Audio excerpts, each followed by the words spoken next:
Welcome back and thank you for staying with us. Joining me on Open Conversation this morning is Honorable Ogbonna Wuke, a former House of Rep member and also a regular on Open Conversation. Good morning and welcome. Good morning. Good to have you back. Thank you so much. And then on to the story. Rivers State High Court in Port Harcourt has dismissed a case filed by a faction of the All Progressive Congress loyal to Rotimi Amechi against the Rivers State Independent Electoral Commission over candidate nominations for the August 30, 2025 local government elections. The suit, led by Fubara Dagogo and others from the Emeka Beke-led faction, challenged RISIEC's recognition of candidates presented by the rival Tony Okocha-led group. Delivering judgment, Justice Stephen Jumbo ruled that the matter qualified as a pre-election issue under Section 285, subsection 14 of the 1999 Constitution, and was statute bar for not meeting the 7-day filing and 14-day conclusion deadlines stipulated in electoral regulations. He therefore held that the court lacked jurisdiction to entertain the case. No costs were awarded to either party as each was ordered to bear its expenses. While RISIEC's counsel declined comments, the claimant's lawyer, James Allen Umeni, described the decision as well considered, adding that the faction would study the judgment and determine its next legal steps. What do you make of this story, Honorable Ogbonna Wuke? Well, I think this time, in not leaning on any of the sides, I think the judge did well when he said there will be no cost awarded. Okay. Every party bear your cost. And the argument upon which he ruled, time bound, in a sense, since the matter was not filed, and then it was a pre-election matter. And if you are looking at it from a technical perspective, because again everything is tied to the provisions of the Electoral Act. So my assumption is that what you have in the Act may not just be what exists when you are looking at a full-blown matter. Usually it's technical and time is of the essence. So I think the judge did what he should. And then I think the claimants should just rest their matter. There is nothing to consider. Now, when he said pre-election, to a large extent, that implies the matter should have been filed before the election. Hopefully, judgment will come ahead of time. Now, that brings me to APC situation. Was it 2015 when they were all disqualified? APC candidates in Rivers State were all disqualified from running an election, and as a result, that was how PDP, concretized this stronghold in Rivers State. It was technical. Was it they don't look the same, although as they say in law, no two matters look alike. But there could always be precedents to be drawn from. In the case of the APC, a group of persons went to court claiming that they were sidelined or something. And unfortunately for the APC, at the time, the judgment came when the deadline by and then swept away everyone. It was technical, and you can also tell, given the mood at that time, the reactions of people, that it was a judicial murder. Judicial murder. Yes, why do you call it a judicial murder? Yes, of course. It was intended in a way to support a given political party. Wouldn't you say that the political party actually? But why is it that when political parties, make these mistakes, they somehow also politicize the consequences and make it look like it was pre-intended, like you have said? The whole thing was orchestrated. You have a party position which had been taken. Of course, there were people at the time, people like Abe, who insisted on their own, in quote, their own rights. And of course, those matters were filed. And at that point in time, the APC kept on saying that there were specific judges possibly on the payroll of the PDP at the time, which isn't that one particular story, or will I say conspiracy theory, that political parties keep projecting? You recall last year, River State crisis, just this recent crisis in River State, last year and early this year. Some persons in River State were also claiming that certain judges in Abuja, they were very specific. They said certain judges in Abuja are also on the payroll, and they were saying, why is it that River State matters goes to those particular judges, including judges who served in Rivers and transferred to Abuja? Exactly. Please take note of that. And then again, in River State as well, the same persons also, you find out that their own litigations actually go to certain judges as well.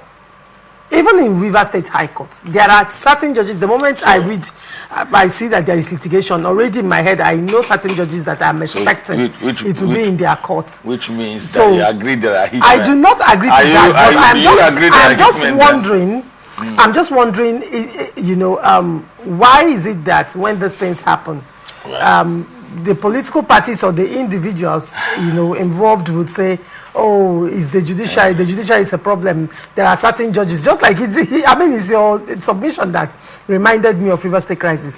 It's the judges. Meanwhile, while they are pointing with one finger, the remaining is pointing at them, because you also find out that they also have certain preferred judges for their matter as well. I think what we should do beyond an academic exercise, I think that. All we need to stress is that whatever the judiciary does, they should know that it carries a lot of weight, and that the people are looking forward to justice, having justice. And we are humans, and so we run an imperfect system, perhaps, which explains why finger pointing exercise keeps reoccurring. But you see, you need to. If you look at, for example, what is happening in the United States, where you have a Supreme Court, even where judges of the Supreme Court were appointed by Trump, you can see the position of the law. The law is the law. Okay? Even right now, they're studying Trump's tariffs and saying it's not his responsibility. It's the responsibility of Congress. You understand? Yes. So this is what the expectations that we have of our justice system. This is not to condemn what we have. Yeah. It's to say they are trying, but they should do better. They should be seen. I remember reading, I don't know whether you read it, to Growing Up, The Incorruptible Judge. And it left us with a vision of a justice system that should not be corrupt, Yes. And growing up, getting old, you are seeing that there is evidence that not all the time. Most Nigerians just think that justice in Nigeria is technical, that it can be purchased. And I don't think it's a good commentary, a fair commentary for the judiciary. But we look up to the judiciary to do the best they can. Especially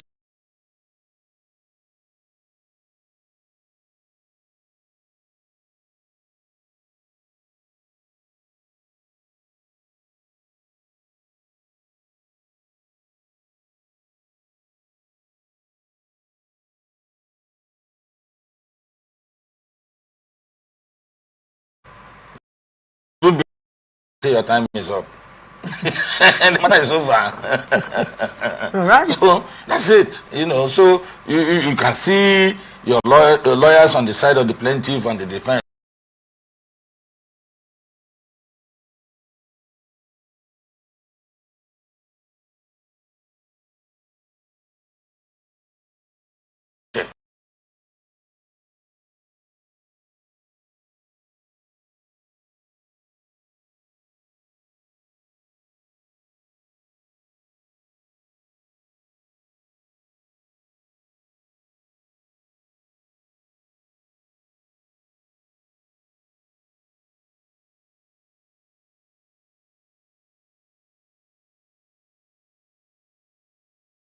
And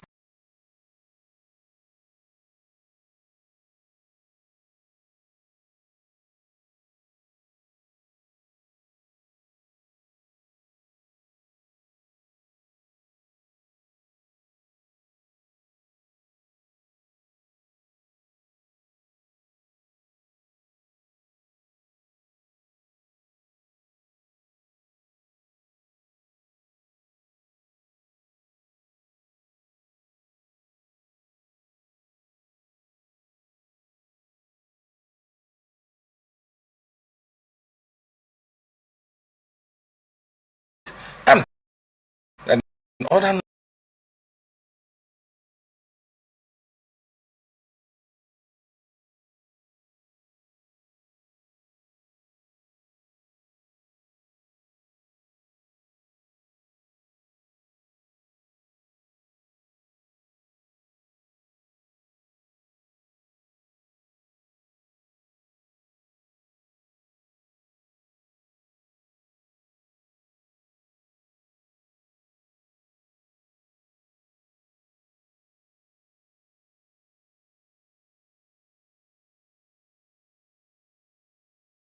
I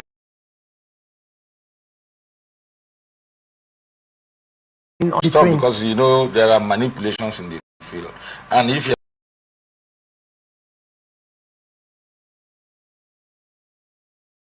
now the National Assembly is trying to bring INEC into the spot because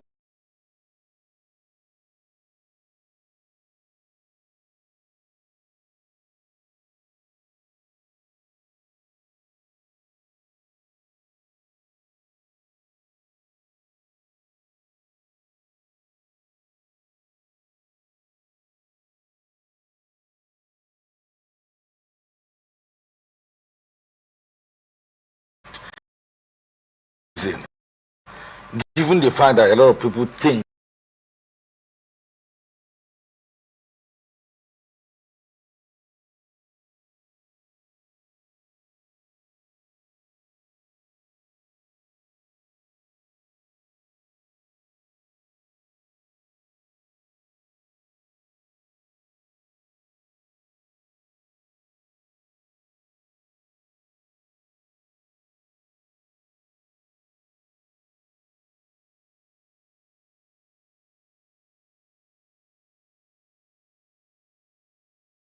wrong, there's friction.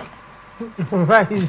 Like a politician that you are actually. All right, we'll go on a short break, and when we come back, we'll look at developing stories in PDP crisis. Do not go away. Release of this minister in the temple of God.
Welcome back and thank you for staying with us. Tension within People's Democratic Party escalated on Wednesday as the factional National Working Committee, led by Acting National Chairman Alhaji Abdulrahman Mohammed, announced the suspension of the party's planned national convention in Ibadan. Mohammed said the decision followed a federal high court judgment in Abuja restraining the party from proceeding with the exercise pending resolution of pending legal disputes, stressing that going ahead would violate the rule of law. However, in a parallel development, the PDP Board of Trustees held an emergency meeting in Abuja where it reaffirmed support for the Ambassador Iliya Damagum-led National Working Committee and approved the constitution of a 6-member reconciliation committee chaired by Ambassador Hassan Adamu. The committee was tasked with reconciling all warring factions and ensuring unity ahead of the convention scheduled for November 15 and 16, 2025. The Board of Trustees also held the ruling of the Oyo State High Court, which upheld the party's right to conduct its national convention, describing it as a victory for democracy and internal party autonomy. In his communique signed by the Board of Trustees Chairman, Senator Adolphus Wabara, the board condemned recent violence and invasion of the party secretariat, urging restraint and dialogue among members. Meanwhile, Mohammed and his ally, Senator Samuel Ayamu, have insisted that their faction's suspension of the convention stands pending the appeal of the Abuja court ruling.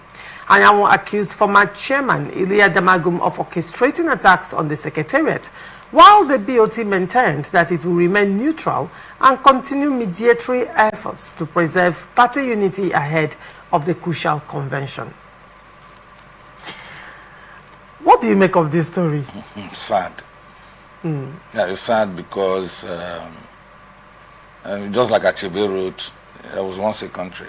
We can say of the PDP, there was once a party. Or just like Achebe wrote, things fall apart and the center cannot hold. Is that? Yeah. Honestly, that's what it's beginning to look like. Every effort to get the PDP working again has been frustrated by these internal contradictions. Unfortunately, it's not been able to wield the big stick. And the symptoms, I remember the story of cancer and all. Now I think that the PDP is suffering from some diabetic coma. I don't know whether I'll be able to recover from it. It's unfortunate. And yesterday I was in a very jubilant mood when the results came in. The Democratic Party in the United States, I won some states, and I was like wondering what will happen to the Democratic Party in Nigeria. This is the point I'm making. The people cause differences, run to court, and are protected by the court. And it's so sad. See, this is the point I'm making, that the courts may have to restrain themselves from being too involved in this thing, because they're also helping to destabilize. What you are seeing is a march in the direction. Sometimes when they say a party has to work on their internal differences, to some extent one would wonder when the party becomes the weapon fashioned against you. What do you do in this instance? Recall that Senator Samuel Ayamu had said that the letter written to INEC... He claimed that his signature was false. He claimed that first, he claimed two things. First, that he did not author that letter, and God, he did not sign that letter. Now, if that is what he is claiming, that he didn't do, now, one would say, is this a function of ego? Madam, why not now tell him, okay, Senator Samuel Ayamu author one and signed? Let's hit the nail on the head. Go ahead. If you are tired of a political party, walk away. Don't stay in the political party and be frustrated. What are you saying? He went for an election, gubernatorial. It's only in the PDP that he went for an election and came back and became national secretary. In other words, even the rules of engagement, which says that if you are running an office, you must resign one. So it doesn't exist in our country anymore. No. I'm just feeling very sad, not for a country like Nigeria, and these people don't even understand that this rubbish that they are doing are part of what could have led to an attempted coup. What kind of nonsense is this now? How is it part of what could have? Yes, how is that related? Because yes, there's a relationship. How? The relationship is that democratic values are failing. Therefore, there should be, for those people who are planning this ill, there should be an alternative government. How can't you see the relationship? That's a relationship now. I'm trying to understand the political party crisis related All this, to please get what I'm trying to do. Or you're saying that you are seeing a situation where it's like there is no more democracy and the nation is tilting to one party system. Is that what you're saying? No, that's not. See, I'm saying, look, I'm saying that the democratic system is beginning to lack credibility. Okay.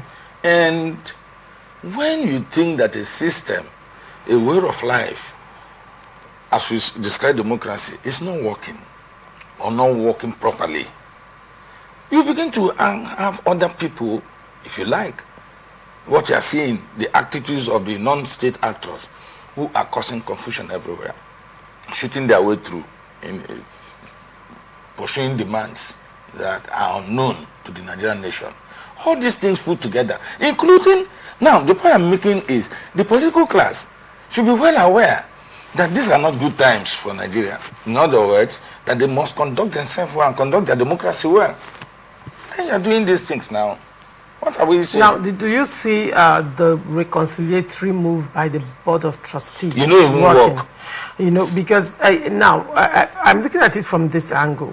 Clearly, from the onset of PDP crisis, Board of Trustees has always taken a position. They have never been, the neutral umpire in this, and probably that could have, led to their failure or inability to actually, successfully reconcile the warring factions. And now they are saying they are constituting a committee, but in constitution of that committee, they already took a position as well by saying, the Board of Trustees is affirming the position of Damagum as the national president and all of that and all of that. Then after saying that, they are still saying they are neutral.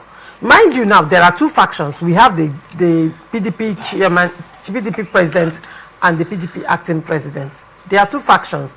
If the Board of Trustees really wants to reconcile these factions, don't you think that coming out openly to even take a side, and then after taking a side, they are saying that we are neutral and we are setting up a committee? Do you see that working? The PDP should bear responsibility for its weakness.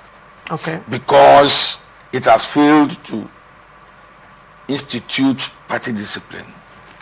And this is why a group of officials will be sacked or suspended for 30 days. And they will return, sack their ESCO. I mean,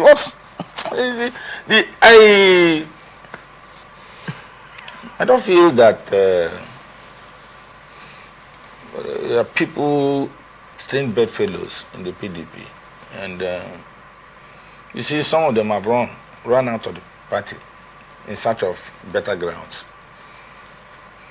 And those who are holding PDP hostage, I still they are holding it hostage. And it's unfortunate. Everybody's saying about trees and monkeys. When they are felling trees in the daytime, they say monkeys laugh.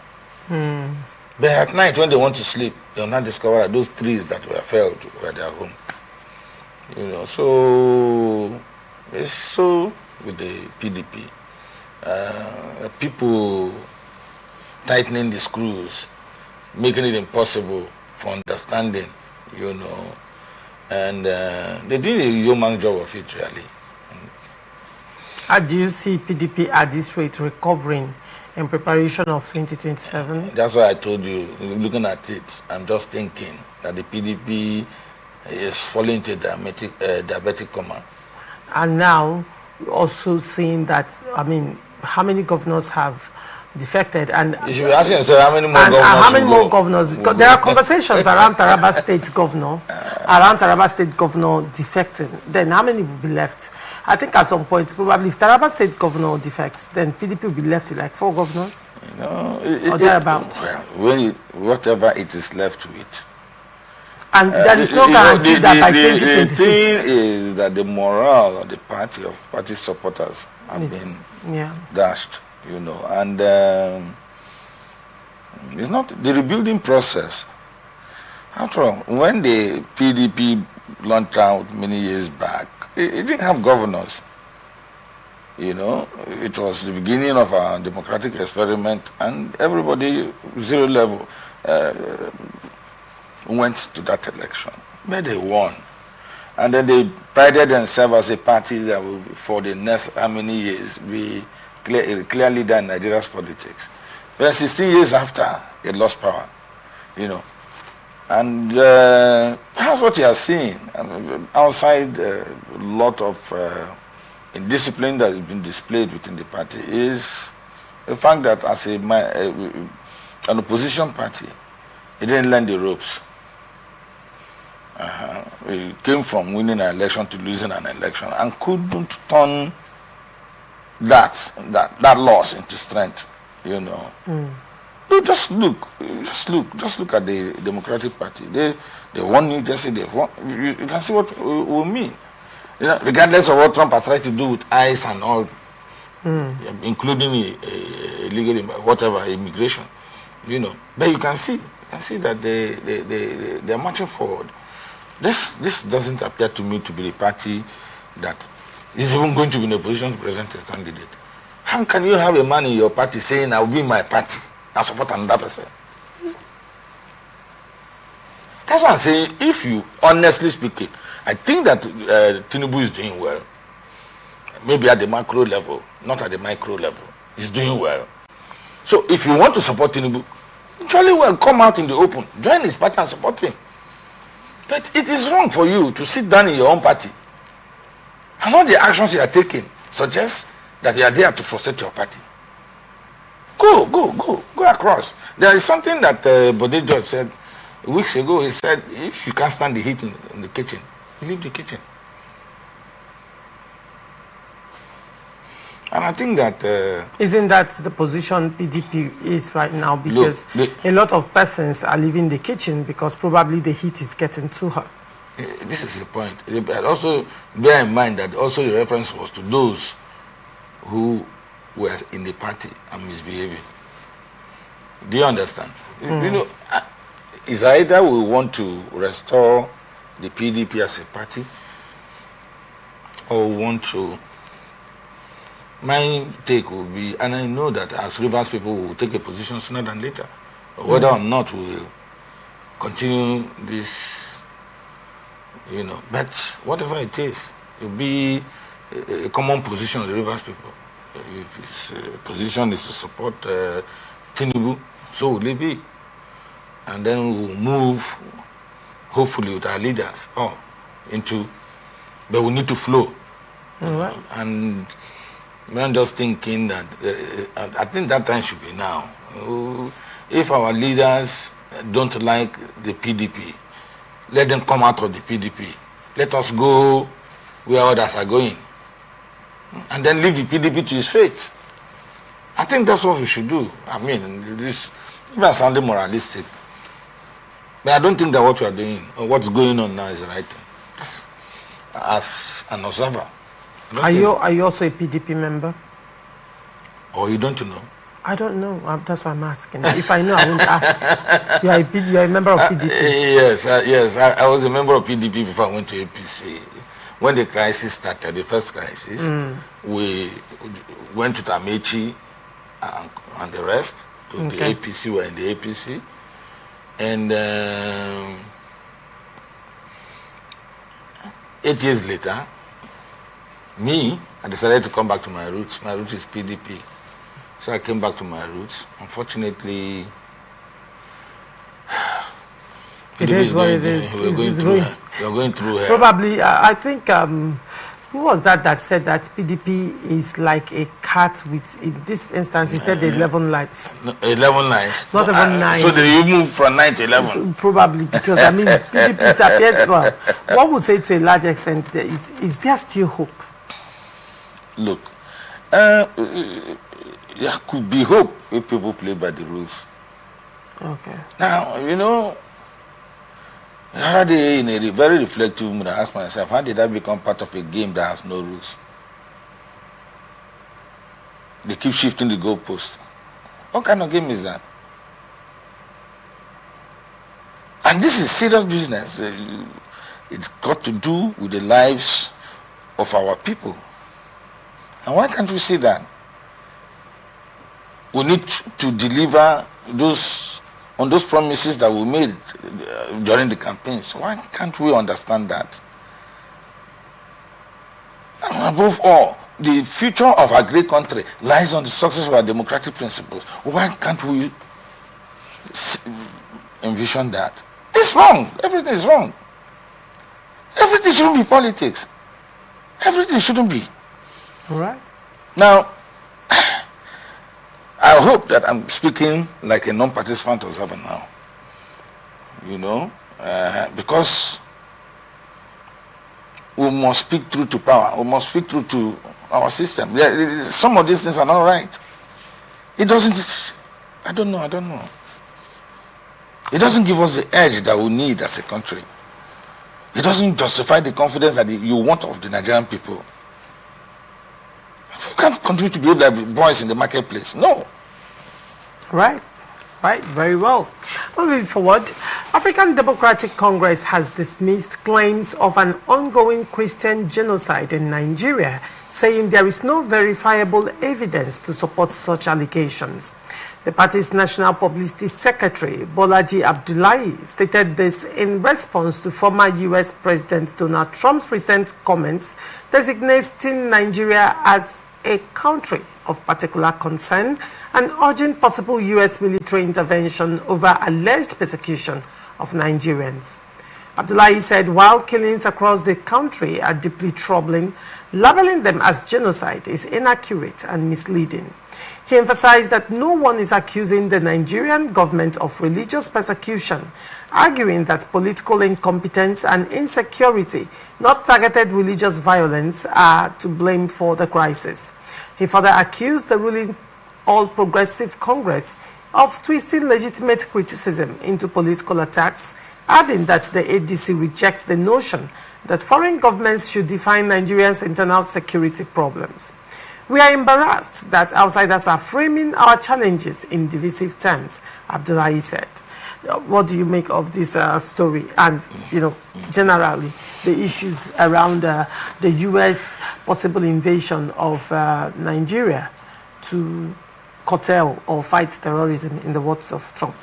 I think that we are putting up, this is part of the problem that we are having in this era, even where people who are born in a system where diplomacy, and respect of the sovereignty of nations are now in charge of government. I mean, if Trump says we want to collaborate with the Nigerian government, help tackle terrorism, because terrorism internationally is a threat, comments will be welcome.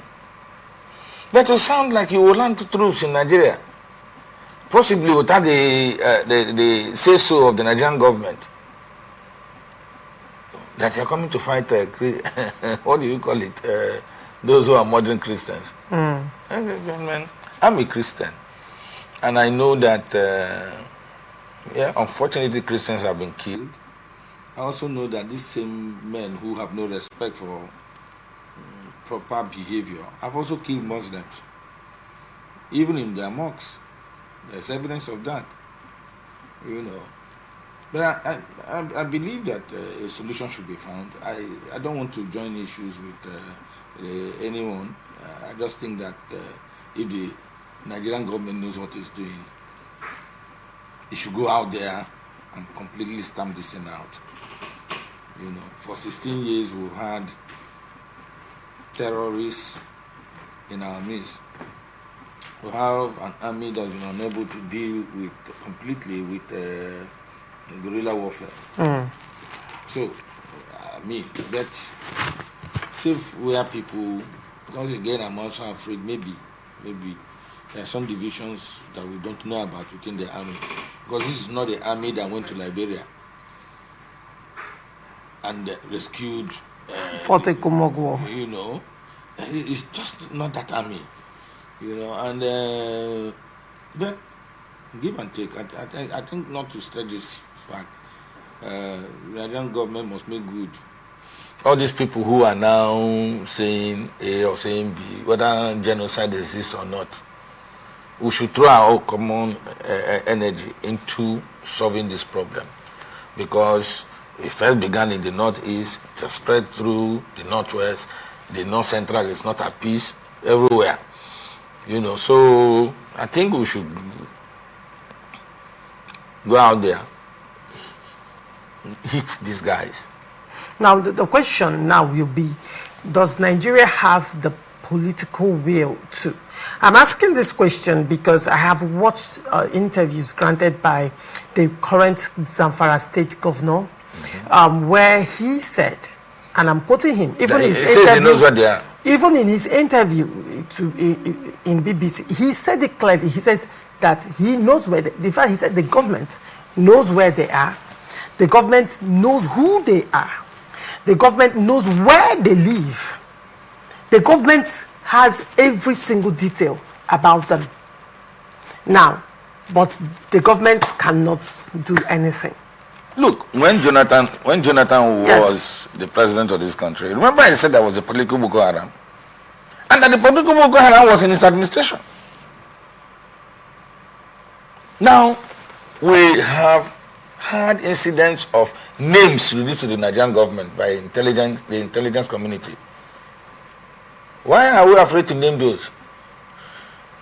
Ted Cruz said in a recent video that he was going to name those. I am one of those praying that he does. Let us see now. These people have become untouchables. This is a country of untouchables.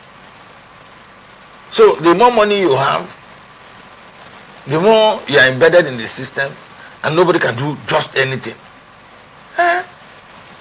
I want to know who those sponsors are. Now, that still brings us to the conversation with regards to the United States now saying they are going to do that which the government, like I said, do they have the political will to do? Now, if Jonathan said that he has political Boko Haram within his system, Buhari came promising better.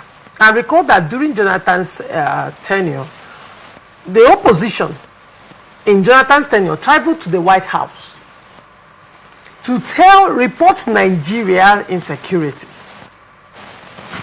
to the US. That's a fact. And then the US now started asking questions. I remember one time during that time that Christiana Mampo actually came into Nigeria and left. She didn't really take that much time. It wasn't, the Chibok girls was an international saga, and that brought a lot of international attention to Nigeria, and that attention sustained till date. Now, Buhari, who was in opposition then, with the opposition promising, in fact, part of their campaign promises was insecurity, taking advantage of Chibok girls saga and some other, because Chibok girls was in the limelight, but there were other kidnaps that were done during that time. Buhari came into power and insecurity got worse, increasingly worse under Buhari's regime. That happened. And it appears then that there was there was a kind of courage, sudden courage that these bandits had to operate then. Now, we are in Tinubu's tenure, still the same opposition, and the insecurity is getting worse. You recall one of the then aides, I think, to the late President Buhari, even said on social media that he made reference to himself as being proud of being an Islamic extremist and all of that. These tweets now, all those careless comments they made on social media is now trending. Nigerians, internet never forgets. Nigerians are digging it up and tagging the President Trump, tagging international figureheads to come and see the persons. I think to a large extent, just like Dawood Lawal of Zamfara State said, we know them to Nigerians, because now evidences are coming up. One would say Zamfara State has suffered so much genocide. And when we talk about genocide, isn't that a systematic wiping away of probably a sect, a community, and all of? So what exactly, when we mention genocide, it's as if it's rocket science. It's not. Our village is not annihilated. Villages are being annihilated, be it Christian, be it Muslim, but there is genocide happening in Nigeria in real time. And the governor of a state where the same genocide is happening comes out on international press, even on local. He also gave another interview. He granted another interview on one of the Nigerian televisions and said it openly that he knows them. The government knows them, but he also indicted the federal government because Governor Dawood Lawal said in that interview that he is not in charge of the military. Neither is he in charge of the police, in as much as the fact that he knows them. The security architecture is not in his control. What does that say? I will ask you again, sir. Does the federal government, you are a former House of Rep member, so you have walked, you have walked the corridors of power. As at the time you were a House of Rep member, there was insecurity in the country. So I will ask you again, as someone who have worked very closely with power at that level, at that national level, does the government have the political will? Are they willing to crush insecurity? First question. Second question, can Nigeria military and security system, if they are willing to fight, if they have full government backing, do you think they have the capacity to crush these terrorists? Anyway, if you want to make omelets, you must be ready to crack eggs. And when you look at what is going on, I don't think sufficiently demonstrated the will, to carry this thing through. And the reason also is that there are these tendencies which are typically Nigerian. You find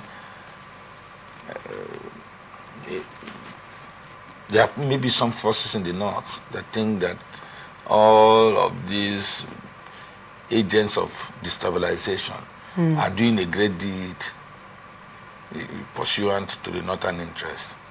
If you're talking about Christian genocide, what it means is that there must be a systematic behavior pattern by the Islamists. Islamic extremists, not they are peaceful Islams. I know what I'm saying, because you see, if you want to look at it properly, that's when you put the term extremist. Because if you are suggesting that there's a genocide involving Christians, you are saying that there may be another faith that is benefiting from the now if we look at this now, let's bring it down to Christian genocide. How many mosques has been burned when you do a comparative analysis of the number of churches that has been burned as by these jihadists as against the number of mosques that has come under attack? Yes. Now, how many persons have been killed while worshipping in the mosque as against how many persons have been killed while worshipping in churches? But what you should take home is not whether I know that figuratively you can say that more Christians have been killed in their place of worship, but Muslims have also been killed in their place of worship. How many mosques? I'm trying to make it make sense, because you would say that it is infinitesimally microscopic. Now, I'm not looking down on the killings. Look, every life matters. But when we also shy away from the fact that there has been a targeted killing of a certain religion, a religious sect, I think that would be unfair to lives that have been lost. That's why I now said, if we narrow it down that way. If you heard me, I don't want us to go through, because now what we didn't call it won't solve this problem. What we want is a solution. Is the government willing to do that? Well, from the much that you know. Well, I can see that there is some commitment, towards finding a more permanent situation, and it's a good thing that even though not put in the best of languages, that the reaction coming from the United States has ignited what looks like, I think it will lead to some high-level collaboration in order to find a solution. Some make this thing look like it could be religious, it could be ethnocentric, but also there is also that conspiracy theory of the solid minerals. Solid minerals in the north, in these areas. That's where I'm going. Go ahead. Now, so you can see it's complex. That there is a complex situation, and we must get. Okay, if you remember, the president granted pardon to some people, including some people who did illegal mining. And a senator, a particular senator in the north, was supposed to, based on what the statement said, was supposed to rehabilitate those people. He sends you a lot of message.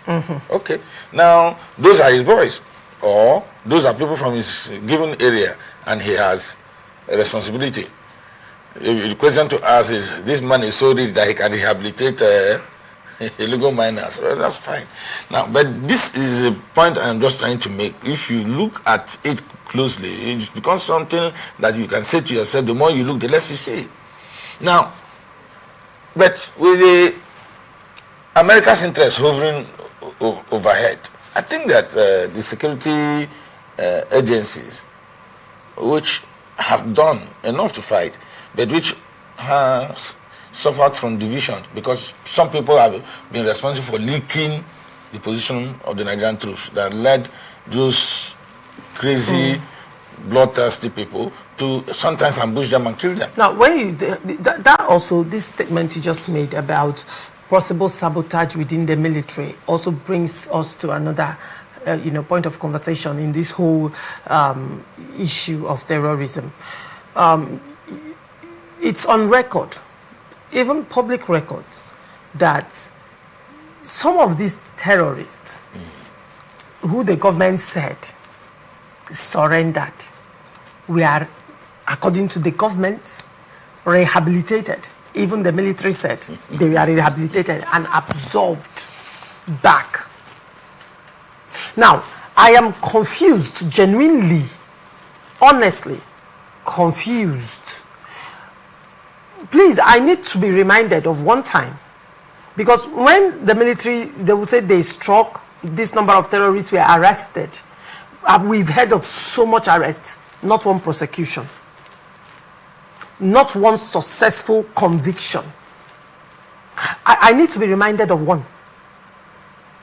I mean, people who have committed less heinous crimes have been prosecuted, convicted, they are serving out their sentences. That reminds me of a case of a young man in Adamawa State who fought terrorists, who came, yes, I'll call them terrorists, who came Fulani headsmen. That was the story. Who he had altercation with on his farm. And they attacked him, and unfortunately for the person that attacked him, he was able to subdue that person and killed the person in that fight.